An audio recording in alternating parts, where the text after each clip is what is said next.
The desert sun hammered down like fire, scorching the cracked earth, twisting the horizon into a merciless mirage. Dust rose with every shallow breath of wind, clinging to skin, to saddle leather, to memory itself. And there, beneath that brutal blaze, stood a woman, stripped of everything. Not just her clothes, but her dignity, her past, her very sense of self. Clara folded her arms tightly across her chest, trembling from more than just the heat. 3 men loomed near a weathered wagon, eyes lit with cruel satisfaction. They were her dead husband's brothers, men who should have been protectors, now her tormentors. "This is your last lesson, woman," the eldest sneered, a scar curling his lip into a permanent leer. "You've got nothing now. No land, no stock, not even the skin on your back." Their laughter cracked across the silence, sharp and merciless. Clara refused to look at them. She fixed her gaze on a distant ridge, anywhere but here, holding on to that faraway line of rock as though it could keep her soul from breaking. Then came the steady beat of hooves. From the west, a lone rider appeared, his silhouette etched against the burning sky. Jonas Holt. His name carried across 3 counties. People spoke of him not for boasting or violence, but for the weight he carried in silence. A rancher, tied to the unforgiving land behind the ridge, as hard and enduring as the desert itself. He stopped, his horse snorting dust into the air. His eyes, weathered granite, unflinching, swept across the scene. "You're coming with me." The words weren't request, weren't command. They were fact, falling into the dust with the weight of stone. The eldest brother spat. "She ain't yours, Holt. She's ours." Jonas didn't answer. His gaze never left Clara. He saw the tremor in her shoulders, the hollow distance in her stare. Slowly, he swung down from his horse, dust swirling at his boots. From behind the saddle, he drew a heavy wool blanket. He stepped toward her. The brothers shifted, half ready to block him, but one cold glance from Jonas froze them in place. His eyes carried no anger, no promise of threat, only certainty. And certainty was deadlier than fury. Without a word, he draped the blanket over Clara's shoulders. The motion was careful, deliberate, respectful. A shield, not a chain. For the first time that day, her body stopped shaking. And right in that moment, this story turns to you, the one watching. Because what you are witnessing isn't just a rescue. This is a journey, showing how dignity can be torn apart, yet built again piece by piece, even in the harshest of lands. If you stay with this story until the very end, you'll uncover a truth worth carrying, that broken lives can be mended, that true strength does not shout, and that healing begins with the smallest acts of quiet kindness. And by the time the story closes, you may find yourself asking, if it were you, would you have the courage to stand or the grace to protect? Jonas turned back to the brothers. His face didn't change, but his voice cut low and cold. "Get off my land." They hesitated. For a heartbeat, pride flickered, but only for a heartbeat. They recognized the truth. This wasn't a man they could fight. This was a wall, unshakable, immovable. To charge against it was to break themselves. Cursing into the dust, they climbed into their wagon and rattled off, their bravado collapsing behind them. Clara's knees buckled. Jonas caught her wrist, steady and sure, not harsh. He lifted her onto his horse with ease, then swung into the saddle behind her. The blanket scratched her skin, but it was armor now, not humiliation. She felt the solid wall of his chest at her back, the steady rise and fall of his breath. No demand, no threat, only presence. The horse stepped forward, hooves striking the dry ground. Each rhythm carried her farther from the ashes of her past life. Clara listened to the creak of leather, the whisper of sagebrush in the wind. Jonas said nothing. His silence was not emptiness. It was shelter. And for the first time in years, a thin thread of hope stirred faintly in her chest. Yet fear lingered. Where was he taking her? What awaited her on his land? Was this mercy, or another kind of cage? The sun slid low, bleeding crimson across the sky. In that burning light, one truth pressed against Clara's heart. Her old life had been reduced to ash, and now, in the quiet, implacable hands of this rancher, a new chapter was about to be written. The first miles of their ride passed in silence, broken only by the rhythmic thud of hooves and the dry whisper of sagebrush. Clara sat rigid in front of Jonas, her fingers clutching the edges of the blanket as though it were a lifeline. Every creak of leather, every shift of his weight in the saddle, reminded her that she was pressed against a stranger. And yet, he was a stranger who had not looked at her the way the others had. His gaze had been steady, impersonal, like the gaze of a man measuring the sky for rain. The sun lowered as they climbed the ridge and descended into a narrow valley. The land here changed, less cruel, more sheltered. Cottonwoods leaned over a narrow creek that threaded its way through the basin, and the air carried the faint sweetness of water hidden in the earth. Against the dying light, Clara saw fences stretching like ribs across the land, and a house rising plain and sturdy from the soil. Jonas's ranch. When they reached the yard, Jonas slid from the saddle without a word. He turned and lifted Clara down, his hands strong but careful at her waist. For a moment, her legs refused to hold her, and she clung to the blanket like it might anchor her. Jonas steadied her, then stepped back as soon as she found her balance. Inside, the house smelled of wood smoke and coffee, long past brewed. The walls were bare pine boards, worn smooth by years of use. A stone hearth dominated the far wall, swept clean.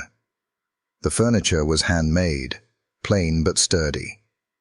Jonas motioned to a closed door. "That room's yours.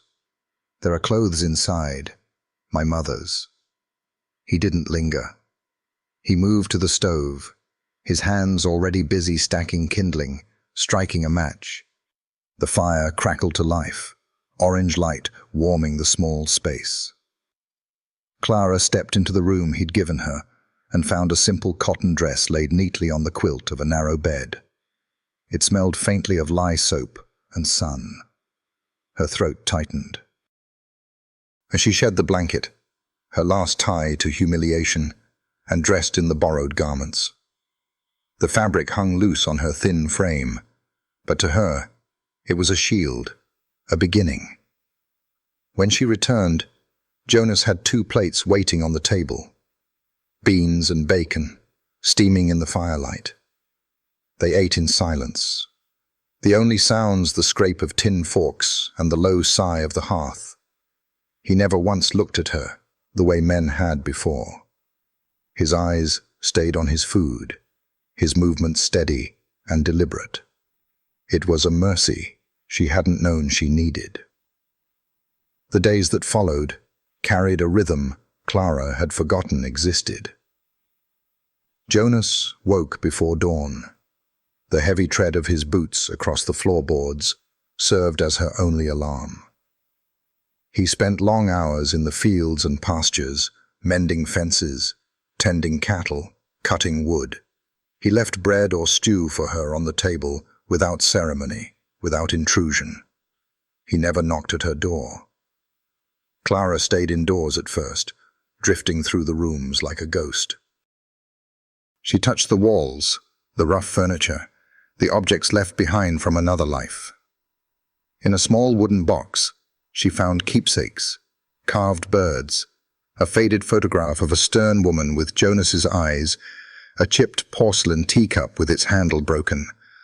Clara cradled the cup in her palms, the uselessness of it oddly comforting. It was broken, like her, and yet it remained.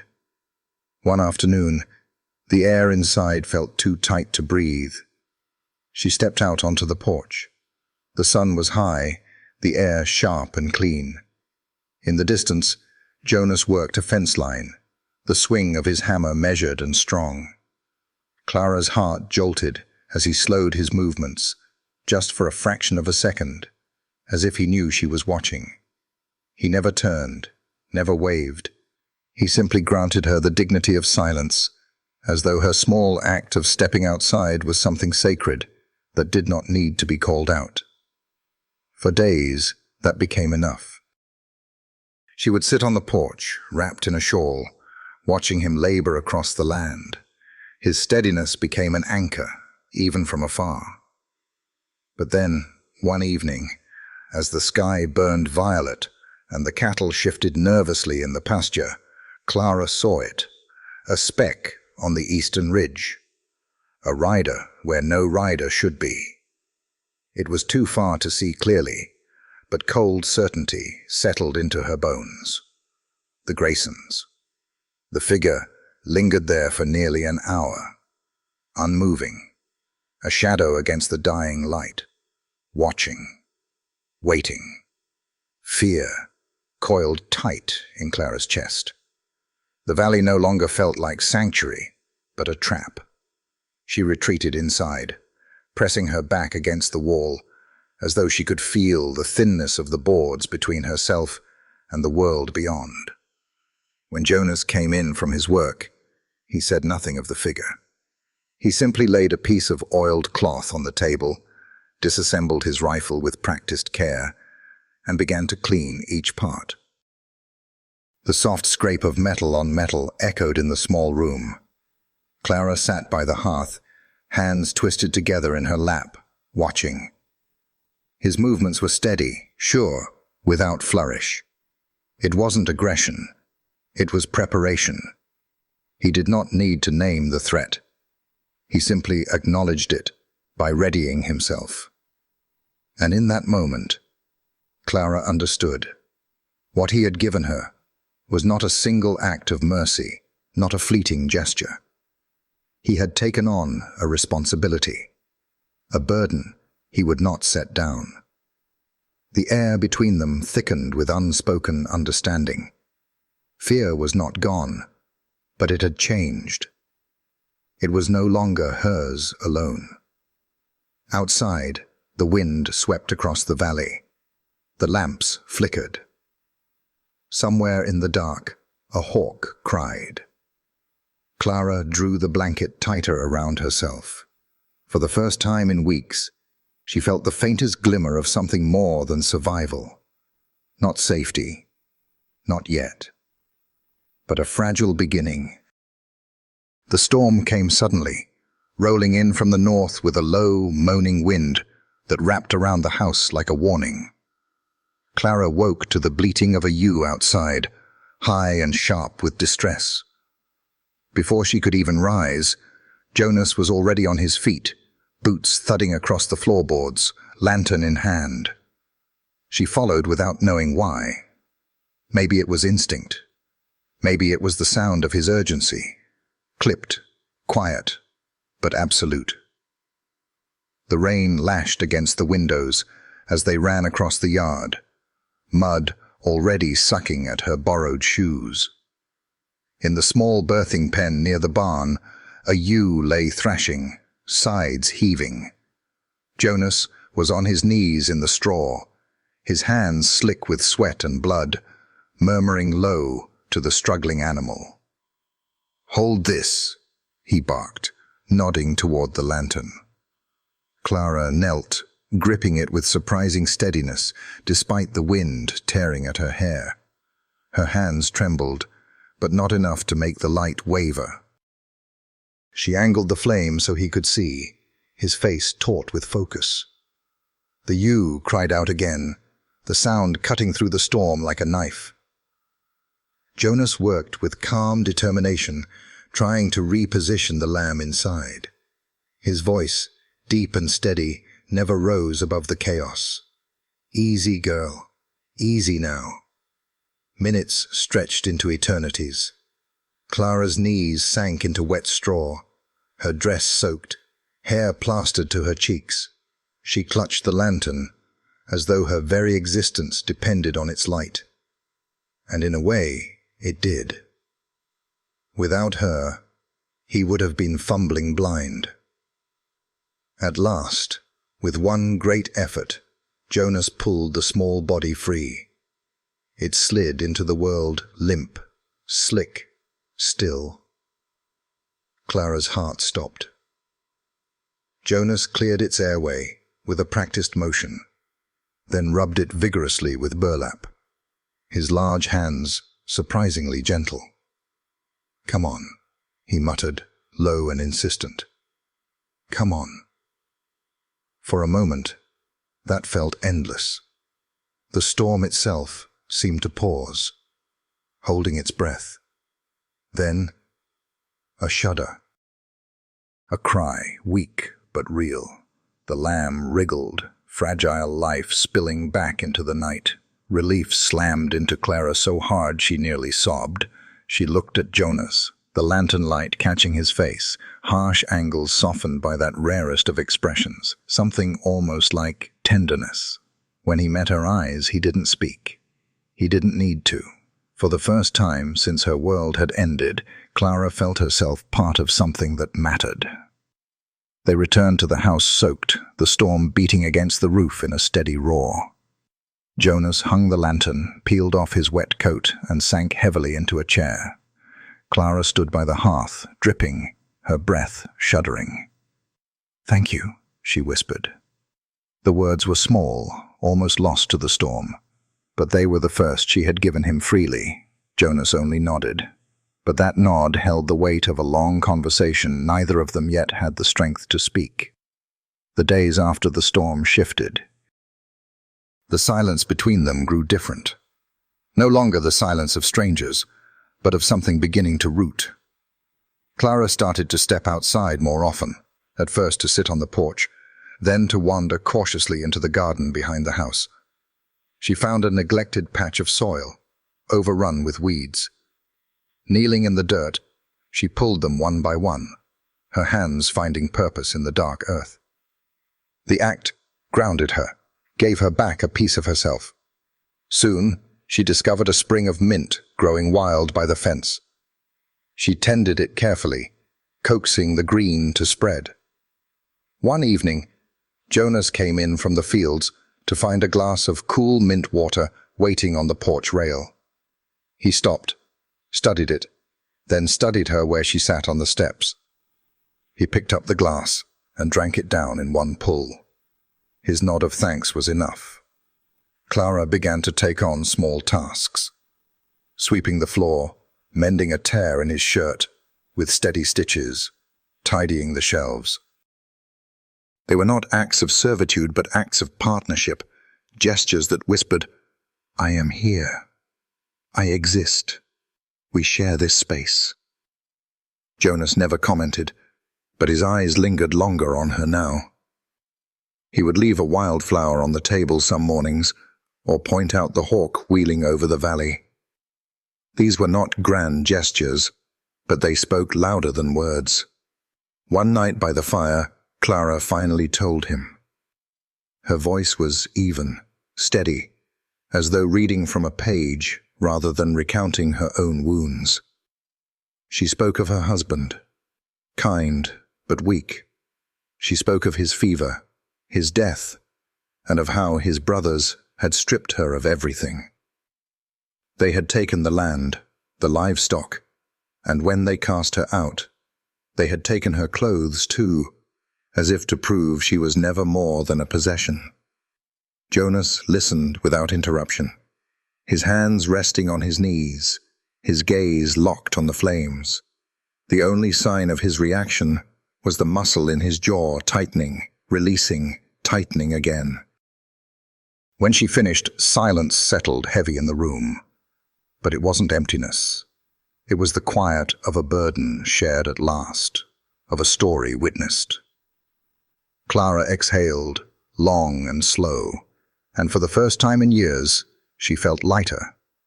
But the peace did not last. The cattle grew restless, lowing into the night. The air thickened, heavy with the taste of another storm. Jonas was outside, reinforcing the barn doors, when he saw them. 3 riders cresting the eastern ridge. No longer distant specks, but figures clear in the failing light, their intent as sharp as blades. Jonas straightened slowly, wiping his hands on his trousers. His face turned to stone. He walked back toward the house with measured strides. Clara was on the porch, her hands gripping the rail so hard her knuckles blanched. She had seen them too. Her breath came in shallow bursts, terror pressing her back into old patterns. "Go inside," Jonas said. His voice was calm, but absolute. She hesitated. Inside. Softer this time, but iron all the same. Clara obeyed, though she left the door cracked, her heart hammering as she watched from the shadows. Jonas did not reach for his rifle.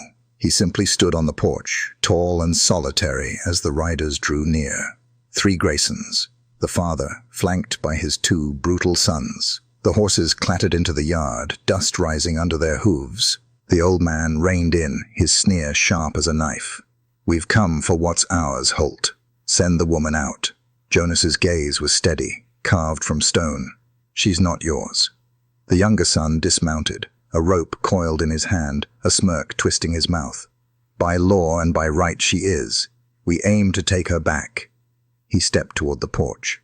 "She stays," Jonas said. His voice was low, but it carried like thunder rolling across the plain. The sun dropped lower, shadows stretching long. Jonas's body tensed, still as a coiled spring. And then he moved, faster than Clara thought a man his size could. The younger Grayson's boots hit the dirt with a heavy thud, rope coiled in his hand, his grin wide and hungry. He moved toward the porch as though he owned the ground beneath him. Behind him, his father and brother shifted uneasily in their saddles, but the old man's sneer held. Jonas didn't flinch. He stepped down from the porch, his stride deliberate, slow. The boards creaked behind him as Clara leaned forward from the cracked doorway, her breath caught in her throat. She felt it. The storm, not only in the sky, but in the air between men, thick with the weight of what could not be undone. "She stays," Jonas repeated. The words were iron. The younger Grayson chuckled, swinging the rope lazily at his side. "Law says otherwise. Blood says otherwise. You think you can stand against us, Holt?" Jonas didn't answer. He didn't need to. His silence said more than words. He would stand, and nothing could move him. The Grayson lunged, quick, mean, full of the arrogance of a man who believed cruelty was strength. Jonas met him, not with a weapon, but with the full weight of his body. The collision knocked the younger Grayson flat, the rope flying from his hand as he tumbled into the dust. The air exploded with a chorus of shouts. The old man cursing, the other son dismounting, Clara gasping from the shadows of the door. The second brother reached for his belt. Jonas's eyes flared, sharp and cold. In that glance, Clara saw the blaze of a man who had bent the desert to his will, a man who did not yield. "Don't," Jonas said. One word, flat and final. The younger son groaned in the dirt, spitting blood. Jonas stood over him, not striking, not moving, simply being. An immovable wall between the Graysons and the woman they meant to take. The old man's face twisted, the lines of age cut deep by hate. His voice cracked like a whip. "She's ours.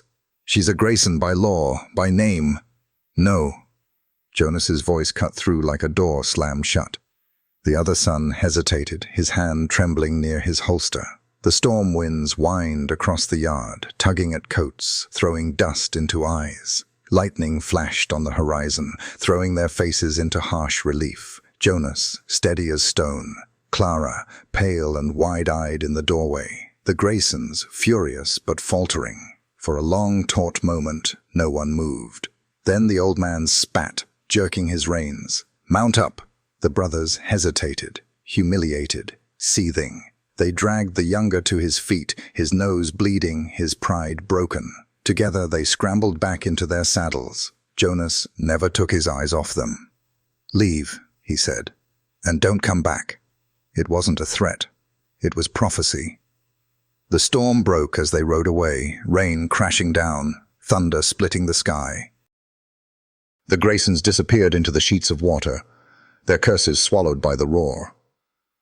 Jonas stood there a moment longer, letting the rain soak him, his chest heaving with steady breaths. He turned at last toward the house, toward the woman who still clutched the doorframe as though it might collapse beneath her. Inside, the storm pounded the roof, but within those walls, the air shifted. Clara's fear, sharp and jagged for so long, softened into something else. Not safety, not yet, but trust beginning to take root. The days after the confrontation felt cleaner, as though the storm had washed more than just dust from the valley. Clara found herself stepping more firmly into the rhythm of life on the ranch. She worked alongside Jonas now. At first, hesitant, then with growing confidence. He showed her how to patch a roof shingle, how to mend a break in the fence, how to spot the tracks of coyotes. She listened, learned, her hands growing rougher, steadier. For every task she took on, Jonas wordlessly shifted a piece of the burden onto her shoulders, not out of need, but respect. In turn, she brought life into the house, sweeping the floors until they shone, setting mint sprigs in cups by the window, cooking simple meals to greet him when he came back from the fields. They shared these gestures without comment, a quiet language of mutual recognition. Sometimes, in the evenings, they sat by the fire without speaking. The silence was no longer oppressive. It was comfortable, alive with what did not need to be said. Clara mended a shirt. Jonas carved a piece of wood into a bird, small, ordinary acts that carried weight. And yet, beneath it all, both of them knew. The Graysons were not gone. They had retreated, but not surrendered. Their anger, their entitlement, was a wound festering beyond the ridge. It would fester until it bled. One morning, Clara found Jonas at the fence line, eyes fixed on the eastern hills. He said nothing, but she followed his gaze and knew. The storm had passed, the sky was clean, the valley green from rain, but danger lingered, as sure as the tracks of hooves in wet soil. She touched the broken teacup on the windowsill that night, now carefully mended, its cracks visible but whole. For the first time, she believed her own life might be the same. But she also knew nothing in the Wild West stayed untouched forever. The storm had cleansed the valley, leaving the air sharp and clear, the earth smelling of wet sage and pine. But even as the sun rose golden over the ridge, Clara knew the peace was fragile. Every gust of wind, every distant crow's cry made her turn her head towards the eastern hills.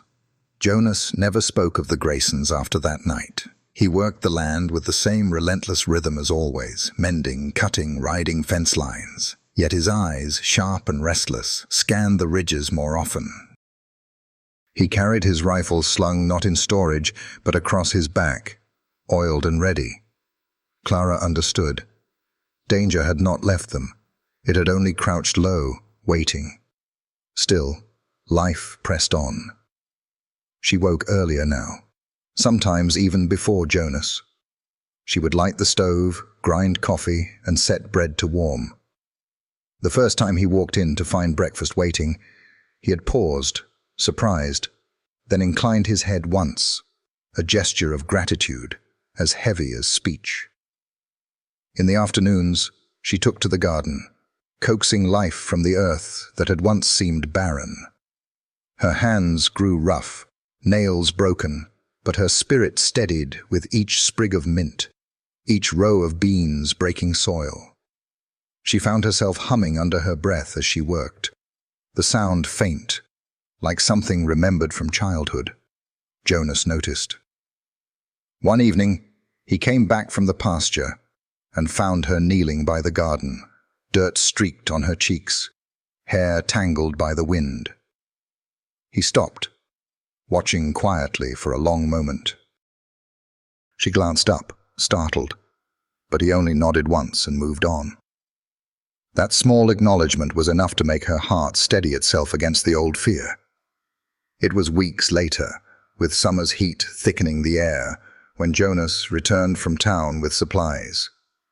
Clara helped him unpack. Flour, salt, lamp oil, a bolt of fabric. At the bottom of the sack lay a small surprise, a spool of bright blue thread. She picked it up, holding it as if it were a jewel. Her throat tightened. "For mending?" she asked softly. Jonas shrugged. "Figured you'd make better use of it than I would."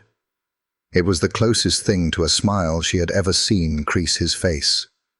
That night, Clara mended the tear in his shirt with the blue thread, her stitches neat, careful. When he put it on the next morning, she saw the bright seam catching the light like a quiet badge. He didn't comment, but his eyes lingered on her just a fraction longer before he left for the fields. But shadows lengthened again. One afternoon, while hanging wash, Clara saw them, 2 riders on the far ridge, watching, not approaching, not leaving, just watching. Her heart pounded as she gathered the clothes and rushed inside. Jonas listened without a word. He stood at the window, jaw clenched, gaze fixed on the ridge until the figures turned and rode out of sight. Then he reached for his rifle and began to clean it with the same careful precision as before. Clara sat nearby, her hands clenched in her lap, watching him in silence. It was then she realized Jonas's quiet was not emptiness. It was burden. He carried not only the ranch, but her safety, her dignity, her very life, and he bore it as if it was the most natural weight in the world.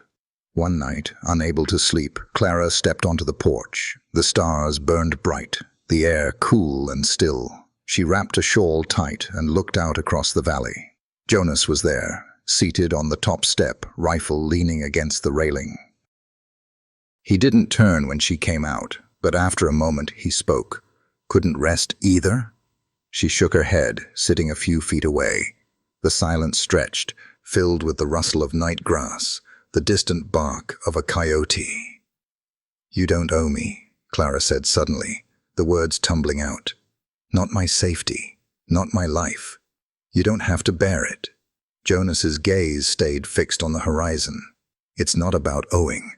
Then why?" At last, he looked at her. His face was lined, weathered, but his eyes held something steady, something unbreakable. "Because it's right." The words were simple, but they struck deeper than any declaration she had ever heard. For a long time, Clara sat in silence, tears stinging her eyes.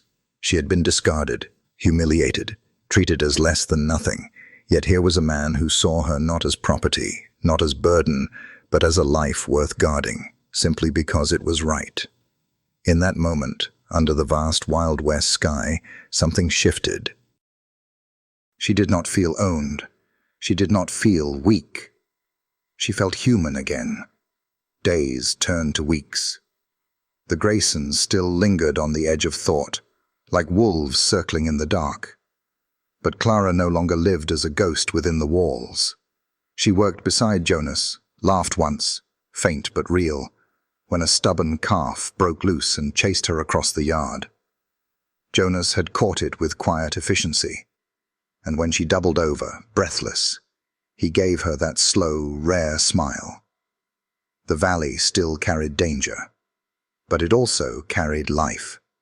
And for the first time since her world had been torn apart, Clara began to believe that maybe, just maybe, she could build something new. The morning began not with peace, but with the acrid tang of smoke. Clara's eyes snapped open. It was thin at first, a grey ribbon drifting through the valley air, but it was enough to wrench her to her feet. She ran to the porch, shawl clutched tight, and saw the fire crawling through dry grass along the eastern ridge. The flames moved too neatly, too deliberately for chance. Someone had set it. Jonas was already outside, rifle in hand, jaw locked tight. He did not curse, did not shout. He simply watched the flames as though measuring their intent.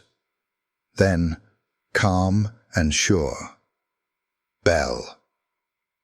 Clara seized the iron triangle and struck it hard, the clang splitting dawn. The herd bawled, restless, their bodies pressing against the fence. Jonas swung the gate wide, shouting at them with a force that was more command than panic, driving them toward the creek. Clara ran alongside, herding stragglers, hands raw from rope and horn. Together, they shoved life ahead of fire. When the cattle were safe across the water, Jonas pointed toward the barn. Sparks licked the eaves. Buckets. They fell into rhythm. Draw, pass, throw. Again and again until her shoulders screamed, until water hissed over smoldering wood. Clara's hands blistered, but she didn't stop. The barn held. The fire bent north, caught by a merciful wind. It was then Clara saw them. 3 riders on the ridge, black against the burning sky, the Graysons. Her voice cracked. They did this. Jonas didn't answer. He didn't have to. He walked to the center of the yard and waited. The riders came down, hooves tearing mud, faces grim. The father led, his sons at his flanks. He drew up before the house, sneer carved deep. "Last chance, Holt," he spat. "Send the woman out." Before Jonas could speak, Clara stepped forward. She straightened her back, shawl falling open. Her voice, ragged but firm, carried across the yard. "I am not yours. I was never yours." The younger son laughed, bitter. "Law says different." "She stays," Jonas said, steady as stone. The old man's eyes narrowed. "Then we take her." The son lunged, rope in hand.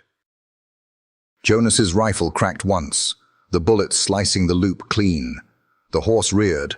The son tumbled to the ground. Clara saw his hand scrabble for a revolver. Before he could grab it, she kicked it away with her bare heel, pain jolting through her foot. He roared and lunged at her. She swung the bucket with every ounce of fear and fury in her. It struck his jaw with a wet thud, water exploding into the dust. The other son reached for his holster. Jonas's voice cut like thunder. "Don't!" His rifle was already aimed, eyes cold fire. The old man drew. Jonas lifted his rifle, and Clara, without thinking, seized the fallen revolver and fired once into the air. The blast tore the morning wide open. Everyone froze. Smoke curled from the barrel in her trembling hand. Birds scattered from the cottonwoods in a ragged cloud. Her voice was steady. "This ends." The old man stared, his hand shaking, eyes flicking from Clara to Jonas to the barn still standing, to the herd safe across the creek. He spat, bitter and beaten. "You're not worth the powder."